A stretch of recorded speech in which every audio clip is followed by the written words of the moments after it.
Sejam muito bem-vindos à 10ª aula de conversores estáticos de potência para acionamento de máquinas elétricas. Hoje a gente vai começar então a parte 3 dessa disciplina, que é falar sobre a máquina de indução trifásica. Bom, então nessa aula de hoje a gente vai estudar um pouco sobre as equações de tensão e torque em variáveis de máquina, a máquina de indução trifásica. Esse MIT é máquina de indução trifásica, tá? Então, o objetivo é obter as tensões, as equações de tensão e torque em uma máquina de indução trifásica. Tá, então, na próxima aula, daí a gente vai estudar, a gente vai fazer vamos utilizar em variáveis de, vamos fazer a referência para a frequência de alimentação desse motor, tá? Como a gente fez lá na máquina PMSM. Então, vamos lá. Bom, o que é uma máquina de indução trifásica? Veja que até agora nós sempre trabalhamos com um ímã no rotor. No motor de corrente contínua não era um ímã, ele era um enrolamento, né? Daí tinha as escovas, né? Tinha um computador que fazia conexão, e daí nós tínhamos um polo norte e um sul no motor de corrente contínua. Na máquina PMSM também nós tínhamos um polo norte e um sul, né? No rotor. E nessa máquina nós não temos isso, né?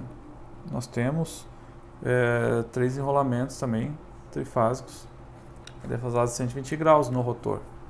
Então veja que é um pouco diferente, né, nessa máquina. Então agora a gente vai aprender a modelar isso. Tá? Bom, no estator ele é igual, né? Veja que nós temos 3 fases, né? Com a defasagem de 120 graus entre elas, né, como está presente aqui. Ó. Por exemplo, olha a fase A está aqui, na corrente entra aqui e sai aqui. Então a fase AS, esse S é de estator, e o R é de rotor. Se vocês verificarem aqui, nós também temos a fase AR, né? Só que daí aqui é do rotor, tá? Veja que nós temos aqui um ângulo que a gente vai chamar de θr, que esse ângulo é a referência que a gente vai utilizar entre a fase A do estator e a fase A do rotor, certo? Então o rotor aqui, olha, vai girar com uma frequência de ômega-r, ok? Então como é que a gente poderia escrever as equações das tensões no estator? Como a gente tinha feito das outras vezes, né? Eu já acho que foi lá na aula 4 que nós definimos isso, né? Na aula 4 nós definimos que a tensão no estator, ele era igual a uma corrente circulando em cada fase, né? Em cada fase nós temos uma resistência que nós chamamos aqui de RS. Então tem essa queda de tensão. Veja que aqui está tudo representado de forma matricial, né? Esse VABC é como se fosse isso aqui, né? VA, VB e VC. E essa matriz R, então, ela seria assim, né? RS, 0, 0, 0, RS, 0, 0, 0, RS. E a corrente é assim, né? Então, A, I, B e C. Tudo em variável de máquina mesmo, né? Pois mais... Aí esse aqui seria o que? Seria a derivada de quem? De lambda A, lambda B e lambda C. Como a gente viu até agora, lambda é LI, né? Então daí seria essa matriz L, veja que ela é grande, né? Porque nós teremos várias componentes. Que basicamente o que seriam esses componentes? A gente teria um componente, uma componente, por exemplo, própria, né? Então a indutância em A devido à corrente A, que é a indutância própria, depois uma indutância em A devido à corrente em B, e assim por diante, né? A corrente em A devido à indutância em A devido à corrente em C, e assim por diante, né? Tá? Agora o que a gente pode fazer? Nós vamos determinar também uma expressão da tensão, né, nos terminais do rotor. E ele vai ser determinado da mesma forma. Só que agora a gente vai considerar então a resistência no rotor, né, e o fluxo concatenado no rotor. Tá certo? Ó, veja que numa máquina de indução a gente pode ter um rotor que ele pode ser em gaiola, ou também pode ser bobinado, tá? Não é comum, mas existe também. Mas o mais comum é em gaiola, né?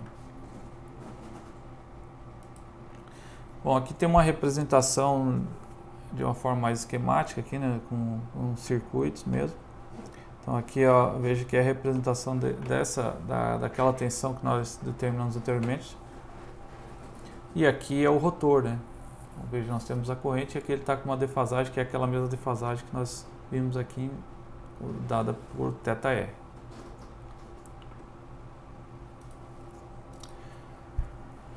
Bom, então nós definimos, né, que essas aqui são as equações da tensão de máquina. E o que é o nosso fluxo concatenado, tá? O nosso fluxo concatenado agora ele vai ser um pouquinho maior, tá? Porque veja, nós vamos ter fluxo concatenado, como eu desenhei aqui nessa matriz. Isso aqui é apenas do estator, né? Então, veja. Então, por exemplo, essa indutância aqui, ó, sei lá, vamos chamar de LA. Então aqui vai ter um fluxo concatenado nesse enrolamento devido à própria corrente, né? Então ele vai ter uma indutância, vamos chamar de LAA. Esse enrolamento também, vamos colocar aqui, ó, vai ter mais uma indutância, vamos chamar aqui de mútua, né? Uma indutância mútua que vai ser é uma indutância em A devido à corrente B. Depois mais uma indutância mútua em A devido a C. Só que agora, veja que nós também temos outros enrolamentos. Nós temos um enrolamento lá no rotor. Então agora nós temos que adicionar mais indutâncias mútuas também. Tá? Nós também teremos mais aqui, ó, mais a indutância em A. Vamos botar aqui mútua, tudo mútuo aqui, né? Em A, devido aqui, ó, devido ao A, vou botar aqui, ó, do rotor, mais a indutância mútua em A, devido ao B, a fase B do rotor, mais a indutância mútua em A, devido ao enrolamento, a corrente que circula no enrolamento C do rotor. Então veja que nós temos aqui, ó, nós vamos ter uma matriz, ela vai ser 6 por 6. Tá? Porque essa aqui é apenas uma linha, né? E a gente tem que ter todos os outros enrolamentos também. Tá? Então veja que vai ser uma matriz relativamente grande. Tá? Então essa matriz LS nós já determinamos, né? Lá na aula 4. Tá? Essa matriz LSR, ela representa então a matriz de indutância mútua entre o estator e o rotor. Essa LR é a matriz de indutância do próprio rotor, que ela vai ser igual a essa do estator, só que alterando apenas para o rotor. E essa aqui é uma transposta, tá, dessa matriz LSR mútua, né? Porque a gente viu que ela tem a mútua. Normalmente a gente tem as matrizes, né? Que a diagonal vai ser de certa forma própria, né? Obviamente que aqui não vai ter própria nenhuma, mas essa aqui é relacionada a estator e ao rotor. E essa aqui é as mútuas, né, entre estator e rotor. Ok? Bom, daí dessa forma a gente consegue obter o fluxo concatenado, né, devido a todas as fases, tá? Então vamos lá, vamos iniciar pela matriz LS, tá? Que daí seria essa matriz, tá? Primeira coisa que a gente vai determinar. Veja, essa matriz, ela vai ser definida aqui pelas próprias, tá? Então veja que aqui nós temos uma própria da fase A, da fase B e da fase C. Como nós temos o mesmo número de enrolamentos e elas são apenas defasadas 120 graus uma das outras, mas com o mesmo número de enrolamentos, mesma configuração, tá? É de se imaginar que as próprias elas terão o mesmo valor. Então veja, o que seria a própria aqui? Seria a magnetizante, que a gente já vai calcular isso aqui, tá? Do enrolamento, e mais a sua dispersão naquele enrolamento, né? A mesma coisa vale para as outras fases. E aqui nós temos mútuas entre elas, tá? E a gente já vai determinar também de onde que se obtém esses valores mútuos, tá? Então essa aqui é a dispersão, então nós citamos. E esse aqui é o valor da indutância de magnetização dos enrolamentos do estator. Aqui então ó, está representado que o R é o raio médio do entreferro, a de espessura G e comprimento L axial do entreferro. A gente já vai encontrar certinho essa expressão, tá? Então imagina que nós temos aqui uma máquina, tá? Ó, o que nós temos nessa máquina? Veja que aqui em achurado aqui nós temos o rotor, tá? Então tá aqui cheio dos riscos aqui, né? E aqui nessa outra cor aqui nós temos o estator. Aqui está representado apenas um enrolamento, tá? Enrolamento A. Então veja a corrente, nós temos uma corrente que entra aqui, vai até o final, retorna lá por trás, acompanhando o mouse e retorna por aqui. E sai aqui. Daí tu pode ter N espiras aqui, N voltas, né? Tá? Bom, a gente sabe que entre o rotor e o estator tem que ter um espaço ali, né? Que a gente vai chamar de entreferro, né? Todo mundo conhece aqui como entreferro. Então, eu vejo porque entreferro rotor é feito com ferro silício, chapas de ferro silício, assim como o estator também é feito com ferros de chapa silício isoladas entre si, né? As chapas, para tentar diminuir o efeito da corrente de Foucault, diminuir as perdas, então, nesse material.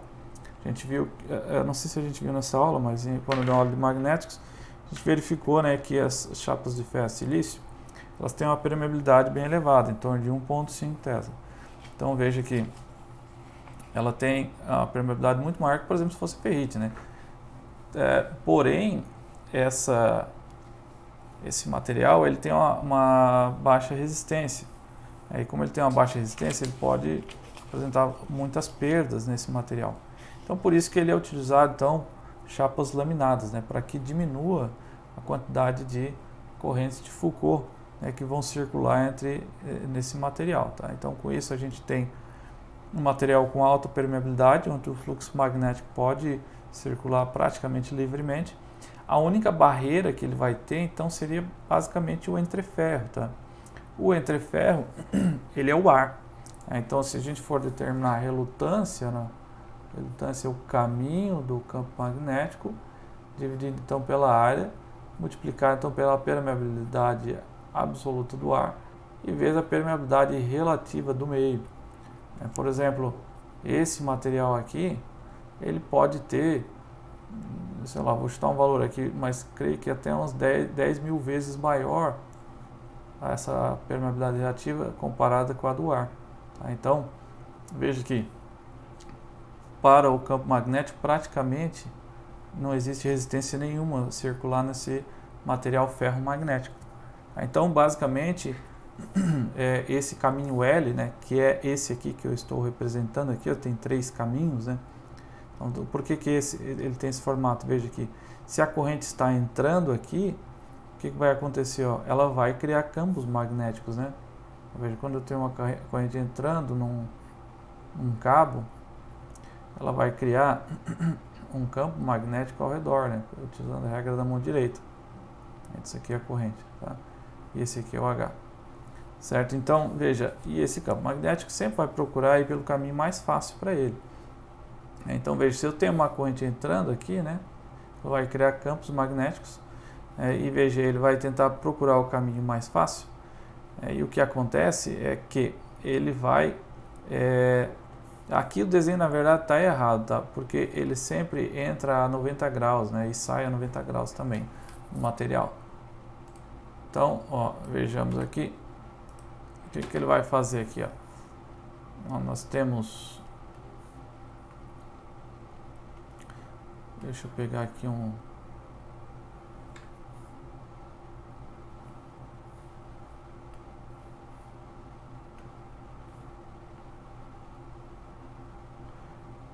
nós temos isso aqui, né? E agora deixa eu desenhar um pouco mais externo o outro. Certo? Então veja, se eu tenho aqui uma corrente entrando aqui por aqui,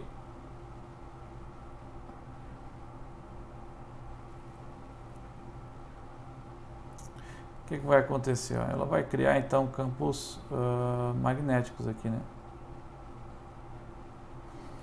Então ela vai criar campos magnéticos ao redor aqui, né? Certo? Mas o que acontece? Ó? Esse campo magnético, ele sempre vai tentar ir pelo caminho mais fácil para ele. Então deixa eu desenhar aqui um outro, aqui no centro, vamos desenhar aqui o rotor, exagerar um pouco, tá? Então deixa eu, vamos fazer de conta que esse aqui é o nosso estator, e que o nosso rotor aqui, ele está aqui dentro, né? Então o que ele vai fazer? Ó? Ele vai tentar ir pelo caminho mais fácil. Então esse campo, ó, ele, digamos que eu vou pegar dessa distância aqui até aqui é o raio, tá? Então ele vai sair por aqui, ó, ele vai pegar o caminho mais próximo e vai tentar sair aqui, ó, e vai ficar dentro desse material aqui, porque ele é ferromagnético. Então ele não vai, por exemplo, fazer isso aqui, né? Ele vai ficar dentro do material, tá? Eu posso fazer várias linhas, né? Obviamente, né? Certo? Então ele vai tentar sempre ficar aqui. E do outro lado, veja que eu também vou ter a corrente saindo, né? Então agora a corrente, o campo magnético vai ir naquela outra direção. Ele vai tentar fazer isso aqui, né?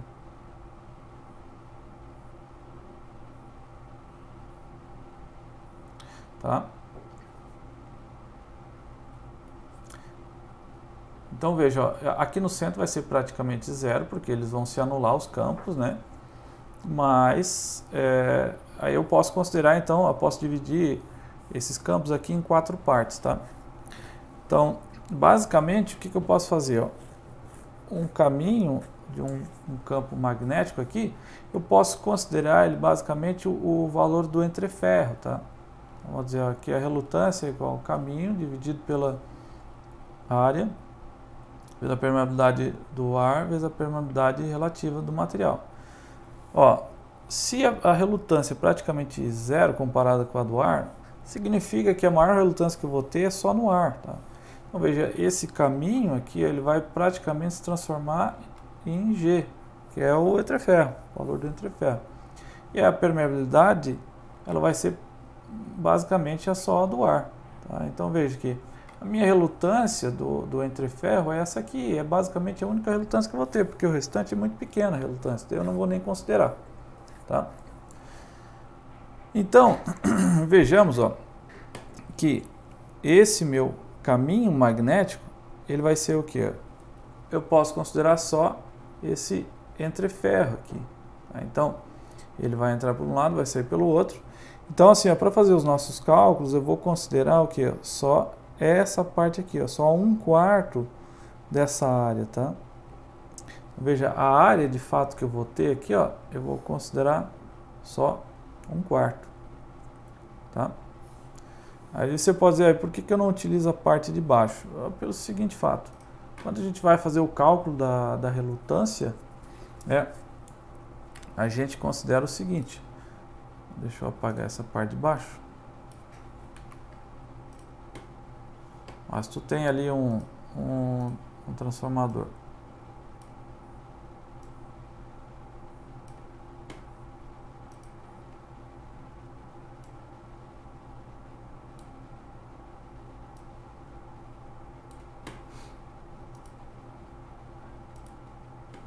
Digamos que esse aqui é o gap.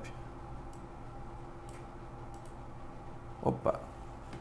Acho que eu fiz coisa que não devia aqui. Deixa eu cortar só essa parte aqui.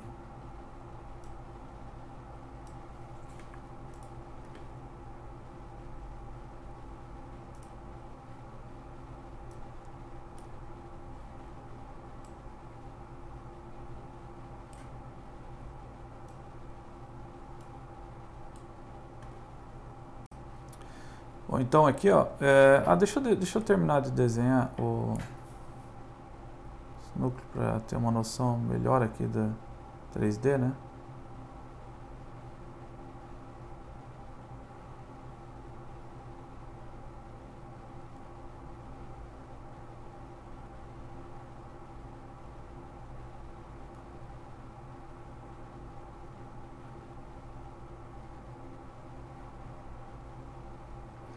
Então veja, agora se eu fizer aqui o meu campo magnético, né? Deixa eu criar aqui uma outra aba. Ó, se eu fizer o meu campo magnético, opa,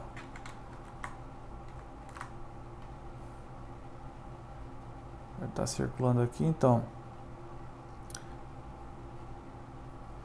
veja, esse aqui é o nosso gap. A minha relutância, então, seria só o gap, basicamente.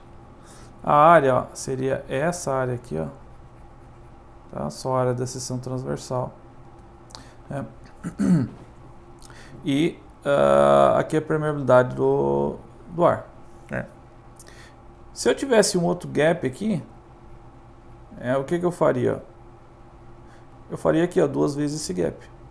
Que é o que acontece lá que é o que vai acontecer nessa máquina. Veja, eu tenho um gap aqui e tenho um outro gap lá embaixo. Mas o caminho vai ser o quê? Então vai ser 2 vezes o G, tá?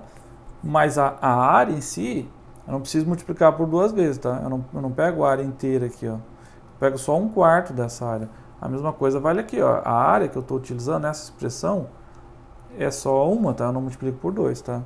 Veja, a área eu vou pegar só 1/4 de todo esse material. Tá? Então vejamos, ó, como é que eu vou calcular a indutância. A gente sabe que a indutância ela vai ser igual ao número de voltas ao quadrado dividido pela relutância. Então veja, a relutância eu acabei de determinar aqui, ó, no motor, então eu tenho que botar um 2G, porque tem a interferência em cima e embaixo. Aí quando eu substituo essa relutância aqui, deixa eu reescrever aqui. Vamos acompanhar aqui no slide, agora que já fiz. Ó. Então a gente vai pegar 1/4 dessa área. Faltou calcular aqui a área. Vamos calcular a área.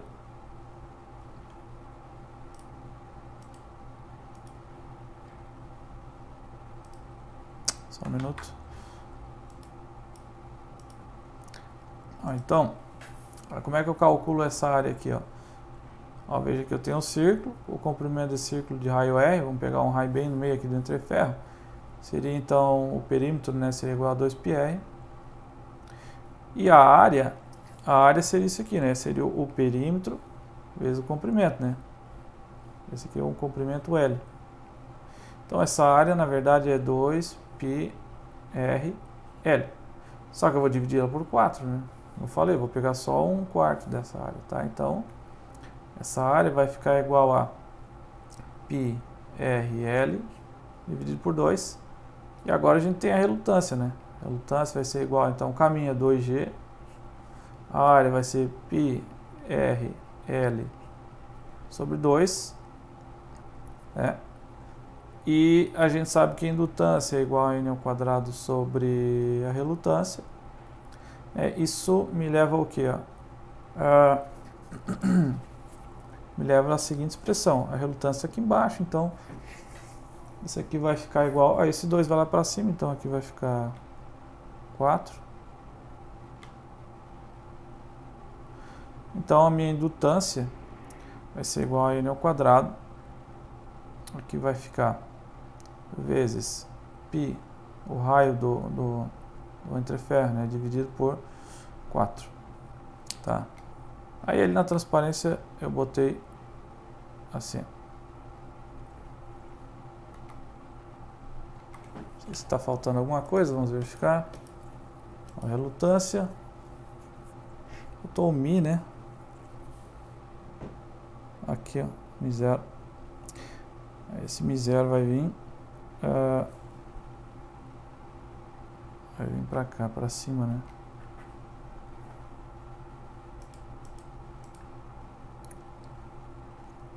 Claro, faltou o G também aqui. Certo? Então é assim que você calcula a magnetizante, né, dessa máquina, tá? E essa aí vai ser aquela própria, né, da fase A, tá? Daí, claro, vai ter para a fase B e C também, né? Então elas vão ter as suas próprias, que terão o mesmo valor. Ó, e dessa equação ela é bem interessante, porque a gente pode tirar algumas conclusões. Ó, primeiro, hoje em dia a gente sabe que o cobre ele é um material que está se tornando muito caro, né? Então o que os fabricantes eles têm feito? Ó, se você quer, por exemplo, uma máquina que tenha uma magnetizante maior, isto é, ela vai poder processar mais energia, o que você pode fazer? Ó? Se você observar essa magnetizante, essa expressão, o que nós temos aqui? Eu posso aumentar o número de voltas para aumentar a magnetizante, né? Ó, porque veja, está ao quadrado, né? Aumentam expressivamente. Só que eu posso fazer uma outra coisa também. Eu posso ou aumentar o comprimento ou aumentar o diâmetro. Tá?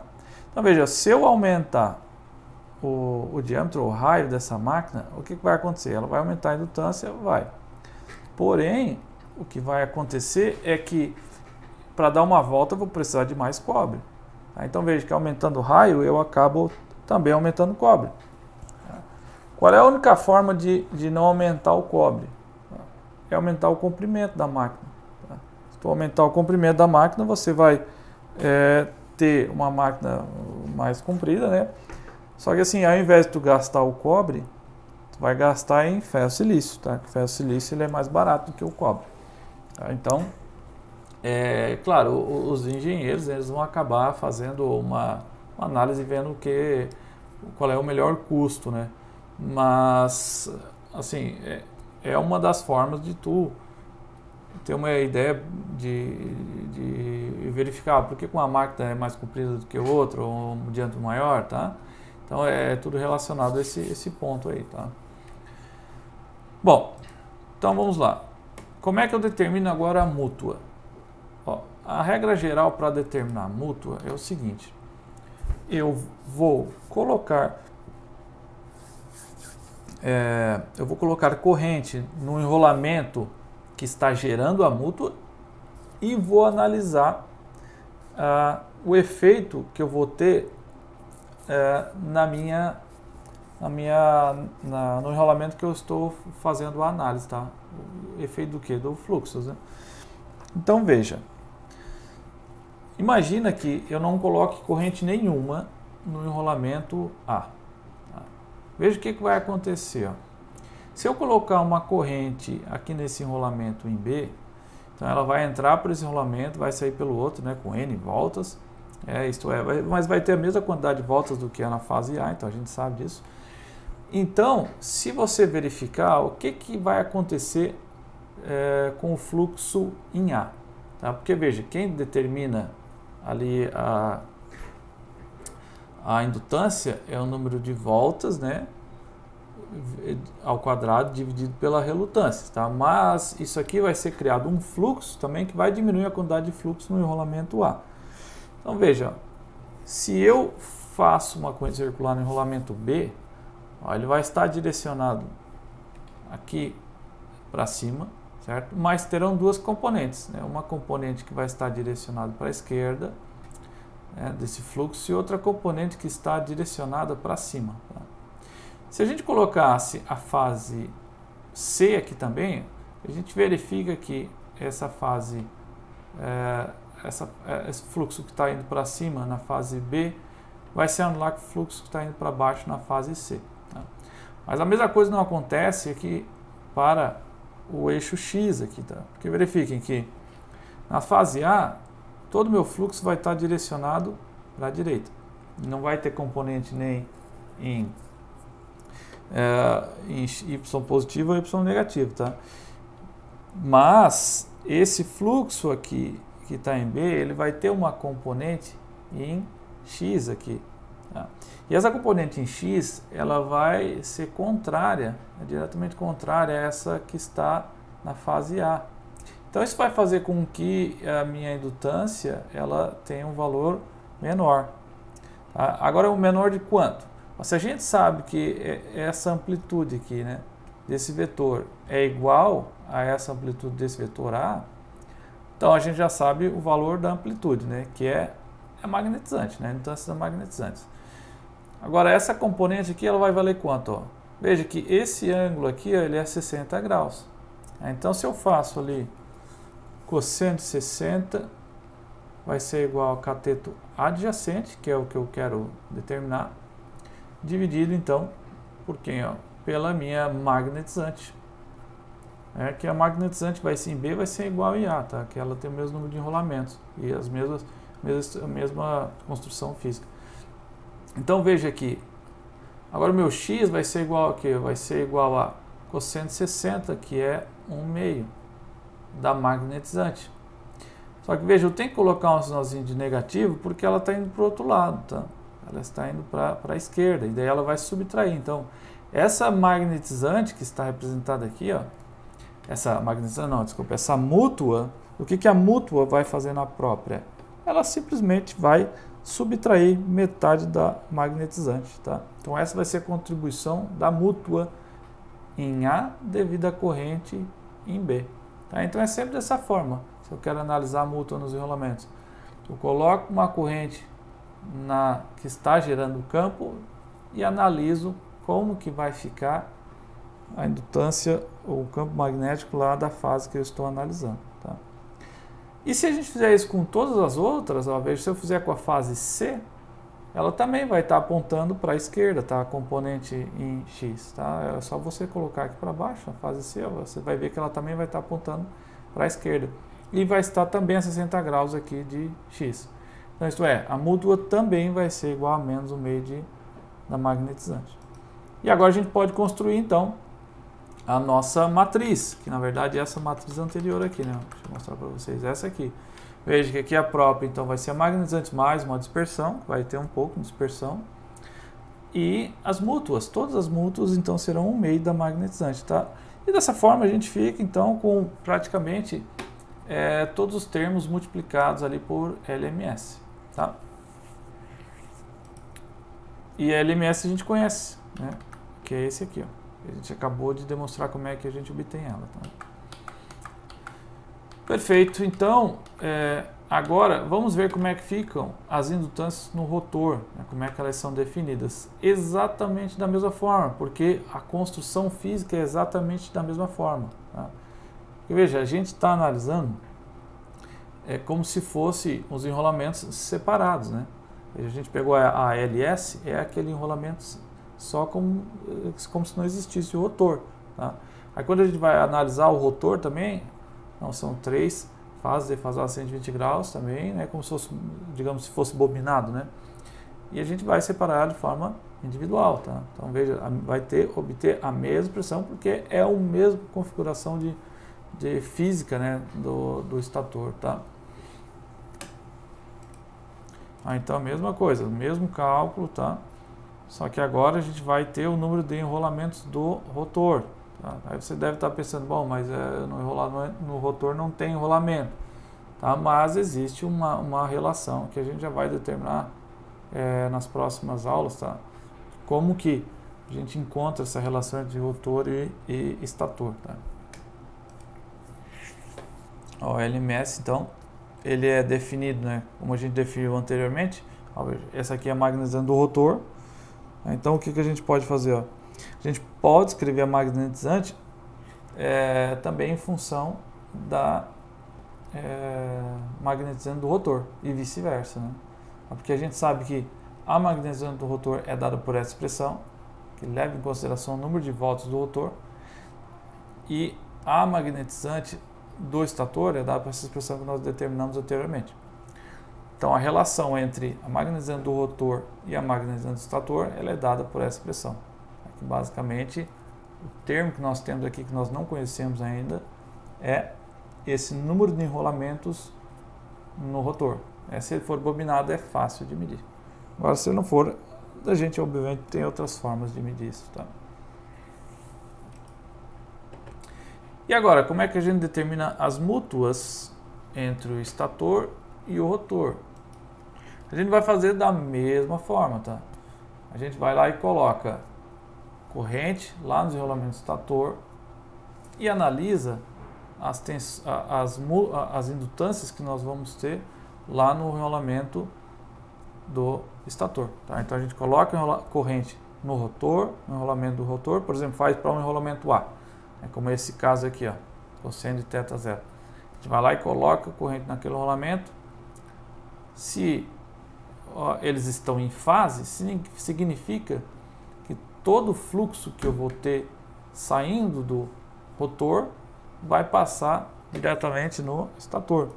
Isso é fácil, ó. Se a gente analisar, se vocês pegarem a figurinha, nós representamos aqui. Deixa eu copiar essa figura, vou botar lá para vocês, ó.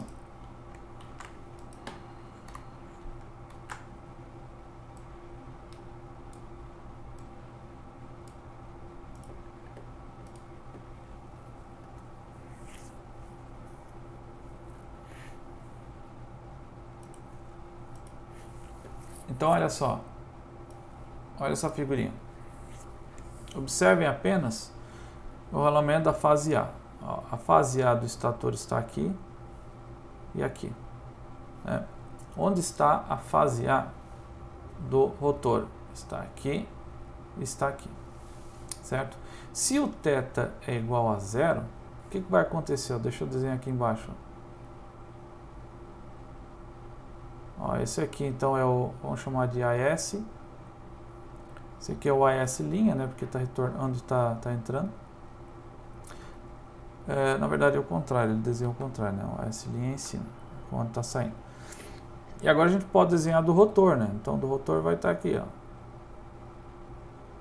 AR e aqui o AR linha.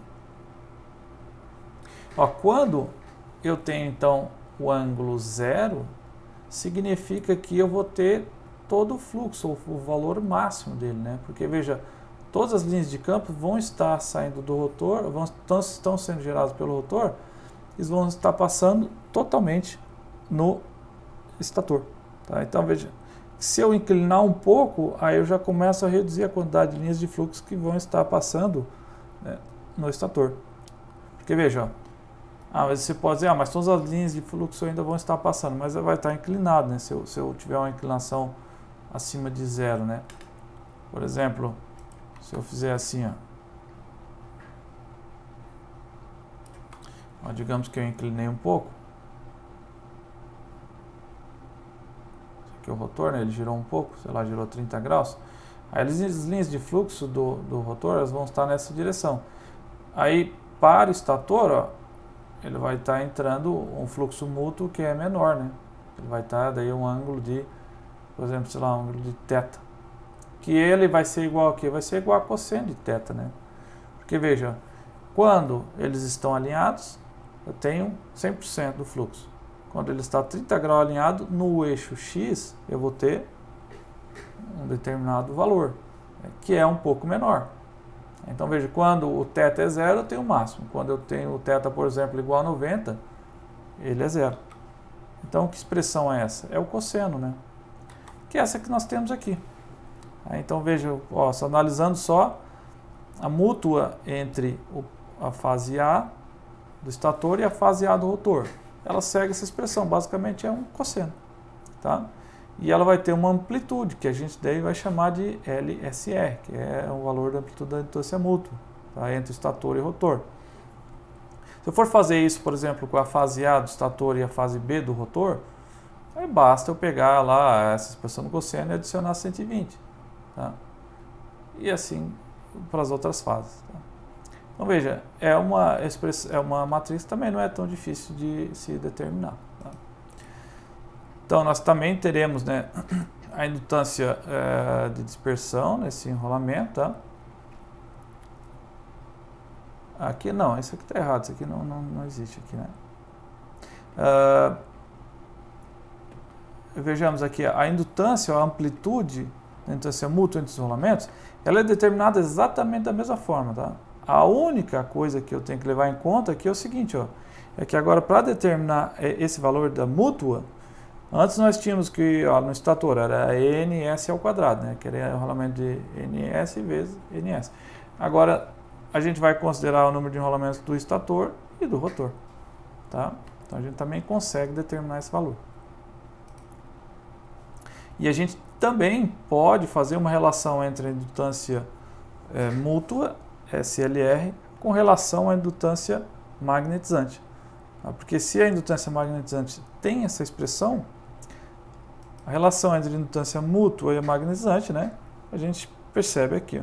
Então, basicamente vai ser então a indutância magnetizante, né, vista do estator, vai ser igual ao número de enrolamentos secundários dividido pelo número de enrolamentos do rotor e vezes a indutância mútua. Tá? Então veja que a gente conseguiu escrever todas as indutâncias em função da magnetizante.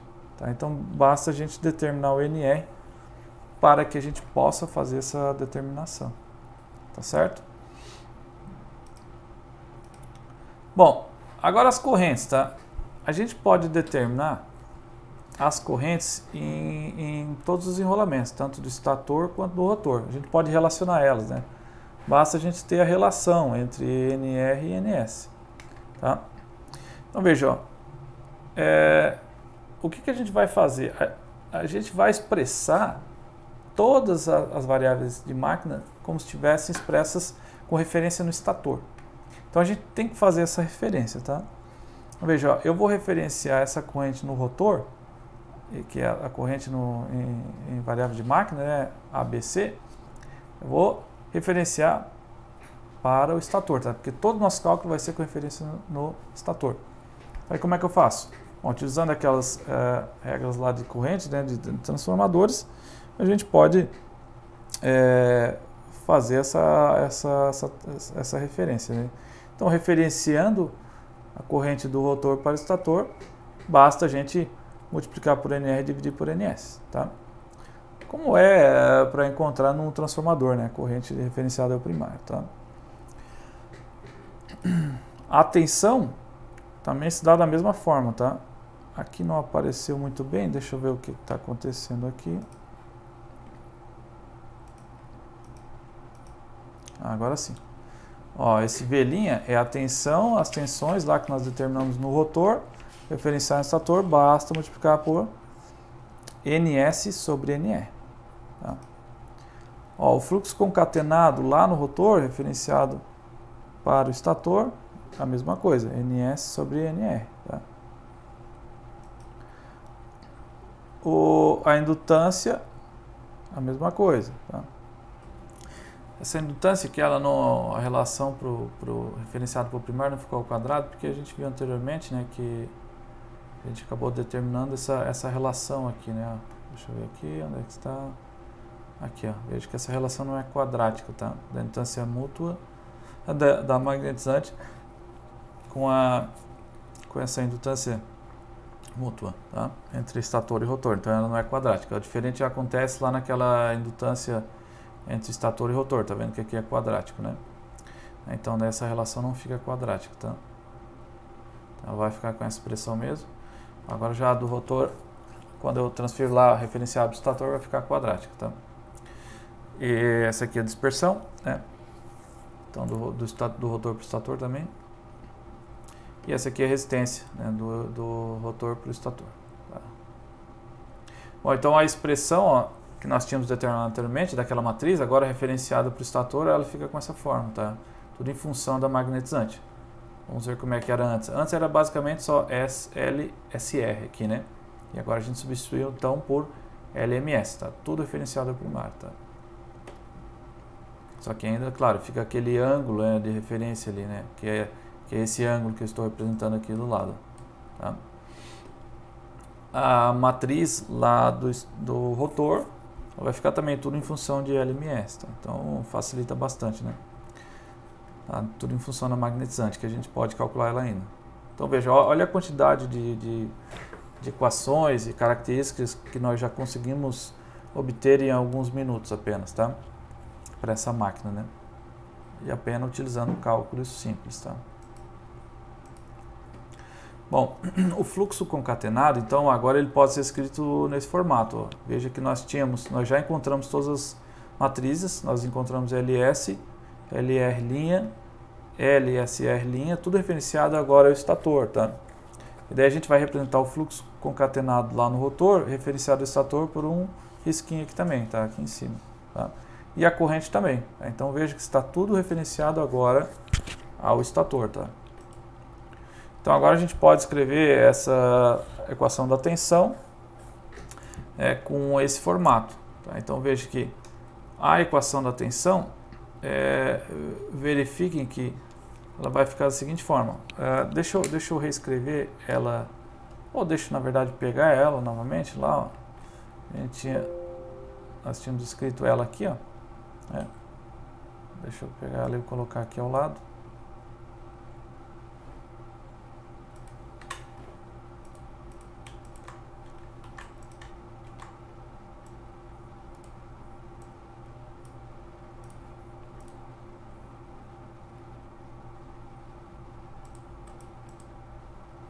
Então, agora nós podemos reescrever ela da seguinte forma, ó. A tensão VABC, né?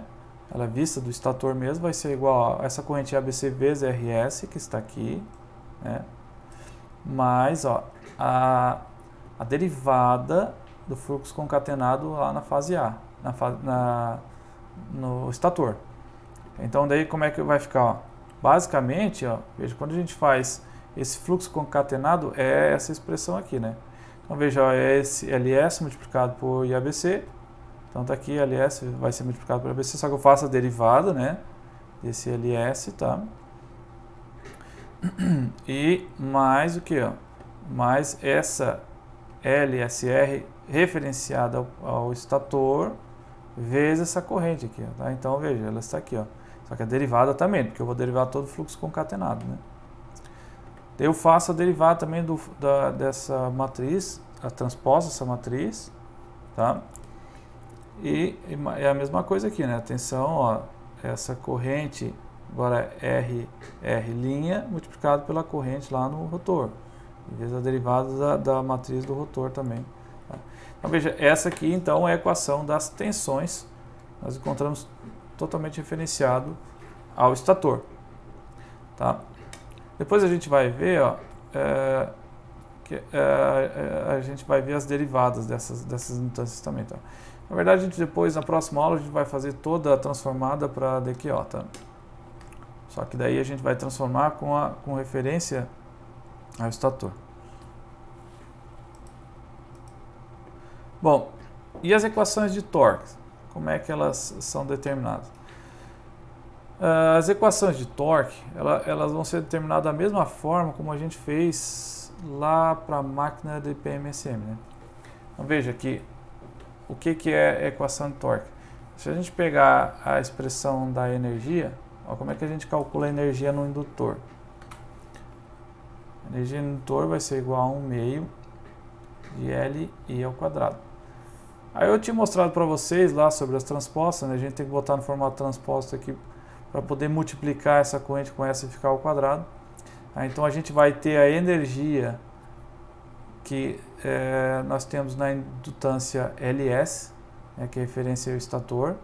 Claro, tem que subtrair também a energia, né, referente à dispersão, tá? Então veja que essa matriz aqui, ó, subtraindo, né, veja que aqui está multiplicado por uma matriz de identidade, tá? Então, se eu pegar a matriz LS, vamos pegar ela rapidinho aqui, ó. A matriz LS está aqui. Então, se eu subtrair LS por uma matriz de identidade e subtrair isso aqui, vai basicamente só tirar esse termo aqui, né, da diagonal, tá? Então tá aqui. A gente vai calcular toda a energia presente então nesse enrolamento, tá? Certo? Aí a gente faz a mesma coisa para o rotor, tá? Então, ó, 1/2 de IA, a transposta, vezes a indutância lá no rotor, e subtraindo a dispersão. E mais aqui, ó, agora nós vamos ter também uma corrente, está faltando termo aqui,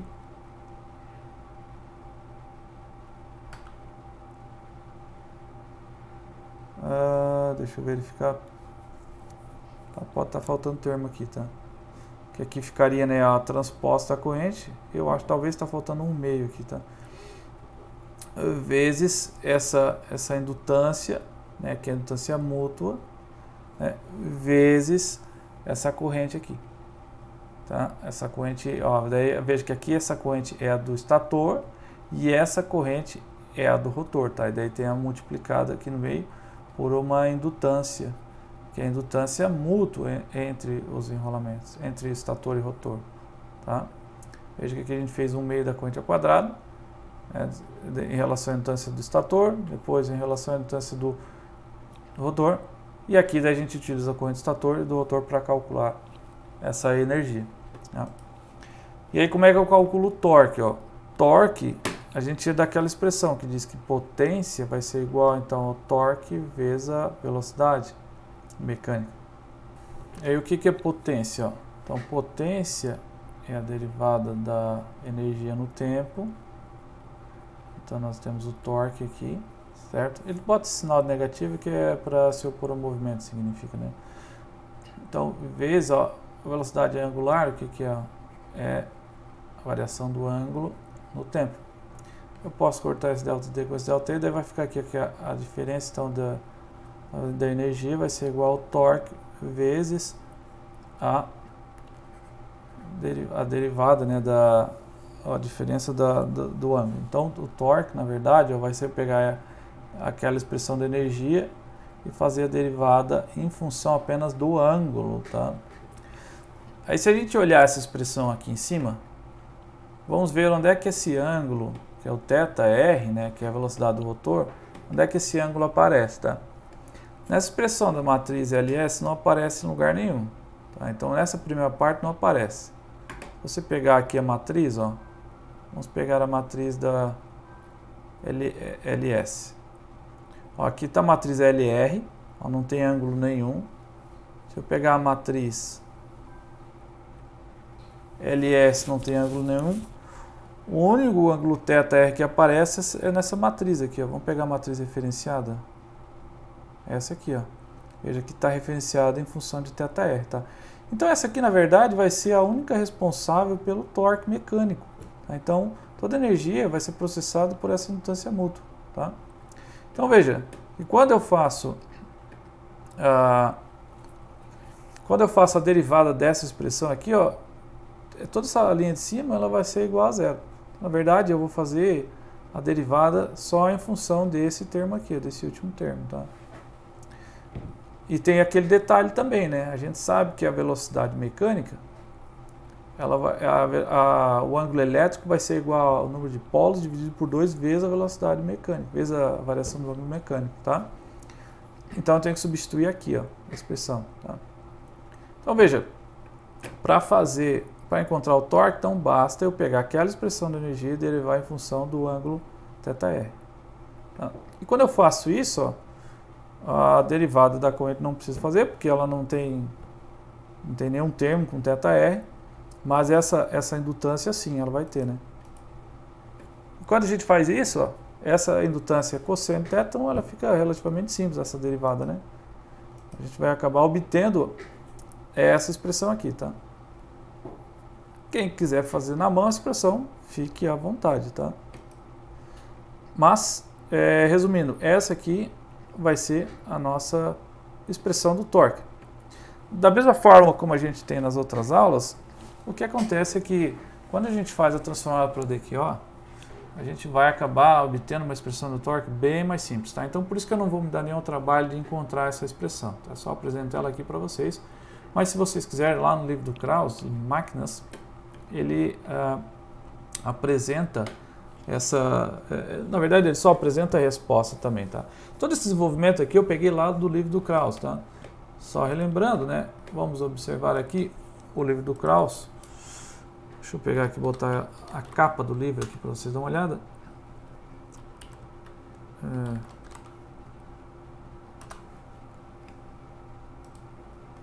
Deixa eu ver se eu encontro aqui, né? Só um minutinho.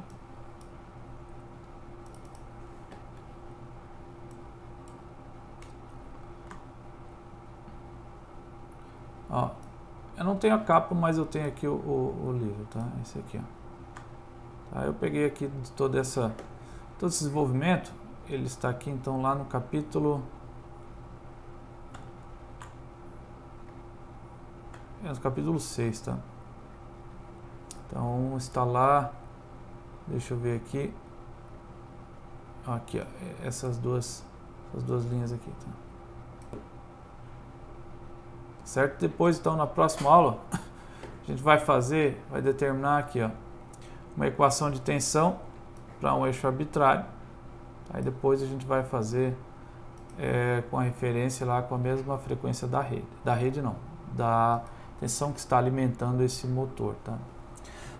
A equação do torque também não se altera, tá? Ela continua aquela que a gente já conhece, né? Que é o torque vai ser igual ao momento de inércia vezes 2 vezes sobre o número de polo, né? Porque antes a gente tinha aqui a velocidade mecânica, né? Então agora a gente tem a derivada da velocidade do rotor, né? Então a gente precisa botar essa conversão aqui.